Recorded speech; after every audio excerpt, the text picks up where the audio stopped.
पुढशीबाबत इंडिगोच्या ढिसाळ कारभारावर श्वेतपत्रिका काढा। विमान कंपनीमुळे प्रवाशांना झालेला त्रास अतिशय धक्कादायक असं खासदार सुप्रिया सुळेंनी केंद्राकडे मागणी केली आहे।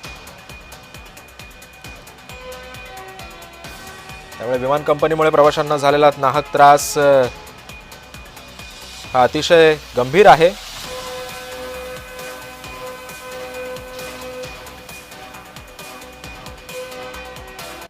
आता अजून इंडिगोसारख्या 5 एअरलाइन्स केल्या पाहिजेत, ज्याच्यातून एकाकडे असा कुठलाही कंट्रोल राहता कामा नये की या देशातली प्रत्येक जो दौरा बाहेर जातोय त्याला अडचण झाली। करोडो रुपयाचं पण नुकसान झालं आणि करोडो लोकांचेही हाल झालेत, लहान मुलांपासून ज्येष्ठ नागरिकांपर्यंत। त्याच्यामुळे याची एक इन्क्वायरी लागली पाहिजे आणि आम्ही मागणी करतो पक्षाच्या वतीने की भारत सरकारने पार्लमेंटमध्ये आम्हाला ह्याच्यावर व्हाईट पेपर काढून एक स्टेटमेंट केलं पाहिजे की इंडिगोचं नक्की झालं काय आणि याला जबाबदार कोण आहे।